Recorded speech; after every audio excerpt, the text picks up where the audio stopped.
Hi guys, magandang gabi. Ayan, so kami ni Matuni ay nagtititigan na lang kami nito guys kasi ayaw niya ako patulugin. O, diba? Titigan na lang kami dalawa nito. Kasi ayaw mo lang patulugin. Ganyan lang kami. Tatapos niya lang kumain. Akala ko tulog na siya. Kasi nandun ako sa higaan ko.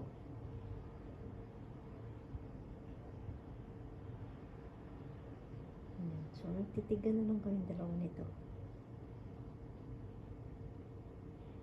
Galing kami sa labas.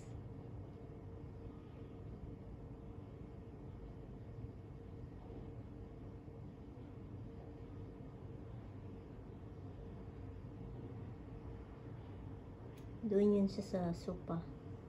O di kaya sa upuan na isa. Doon siya. Lumipat siya dito sa sahig. Kung saan nandyan yung saan naka-stack yung pagkain niya. Kung saan siya kumakain. Yan, dito siya. So, ngawa siya ng ngawa. Pagtayo ko, nag-stop siya dyan. Kasi umupo din ako dito sa harapan niya. Sa lapag. So, magtitigan kami nitong dalawa. Diba? So, pinanglagyan ko guys ng carpet kasi nga si Matoni malamig. You know. Kahit saan dito sa amin may mga sapin. Kasi si Matoni. Pero hindi ko siya nilagyan lahat. Para at least kahit pa paano. So, nandito kami sa kay Matoni areas. Halos kay Matoni areas to. Kung napansin nyo, mayroon doong daruan siya. Dito kasi guys nagtatampay. Sana all. May scratch board siya dito.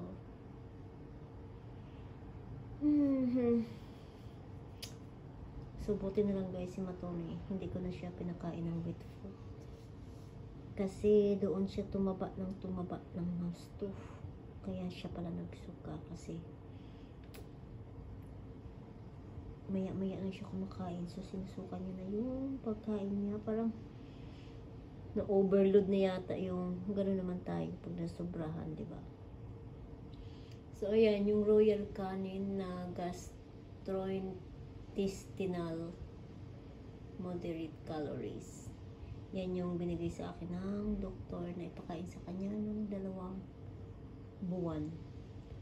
Pero sinasalit-salitan ko ng ibang brand. Yung Purina, gusto niya rin yun. Pero yung Whiskas, ayaw ni Matoni. So, in-stop ko yung Whiskas. Pero with food yun guys, pero hindi ko na siya pinapakain.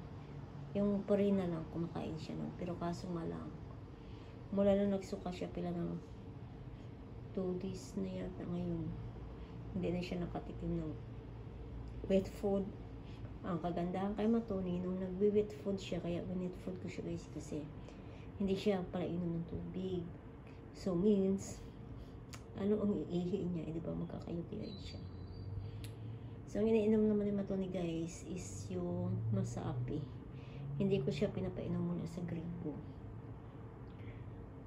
Tapos, tawag dito, yun nga guys, ang Purina, puro na kami dry food. Hindi na wet food. So, buti na lang, nag-start siya magsuka. Nag-start siya mag-inom talaga ng tubig na marami.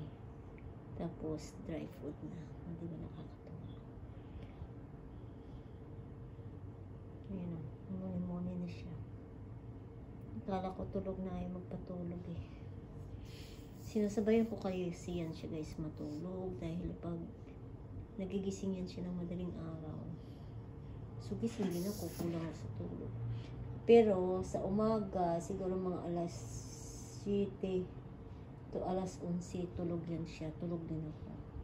Then sa hapon naman, depende kung anong oras matulog, natutulog din ako sa hapon. So, depende sa routine. Minsan, nagigising kami ng alas 7 ng gabi. So, alas 4 matulog, alas 7 ng gabi. Kaya, hindi rin ako napupuyat kasi Napuyat lang ako pag madaling araw. Pero binabagay ko sa araw. Tulog din ako. Since good boy si Matoni ngayon, dahil lagi naman siya ng tubig mula kahapon, nilabas ko siya. Pero saglit lang. Kaya deserve niya naman.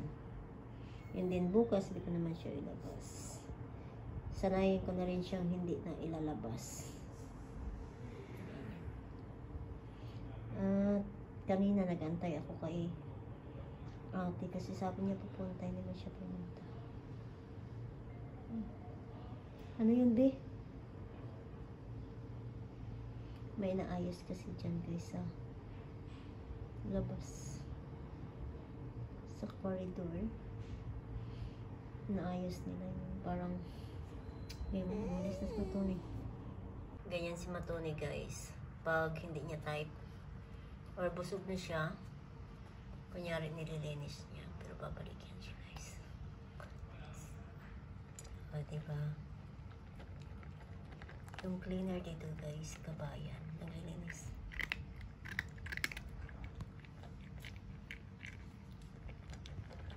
Bakula.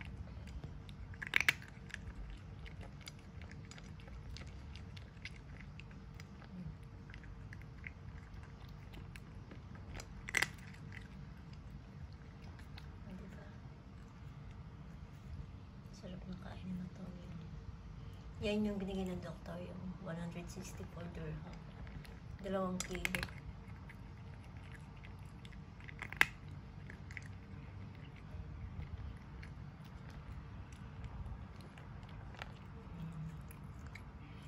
Bravo. So, ayun na siya guys.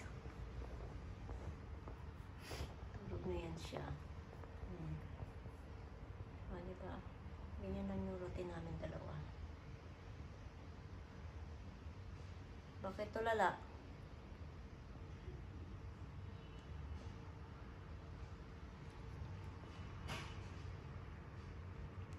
Good night, Tuti. Dito yun muna yan siya guys. Tapos pupunta na yan sa akin pag matulog na ako. Miyaw na yan siya ng miyaw. So, yung higaan namin doon, may space mo yan doon guys para sa kanya. O, diba? Sana all. Isip ko nga, bilhan ko siya ng ano. Yung tag nito, yung kuna. Sabay ko nun. Yung pang baby. Lagyan sa gilid ng higaan sa kama.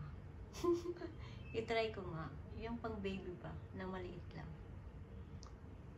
Para doon siya matulog. Hindi na magtabi sa amin.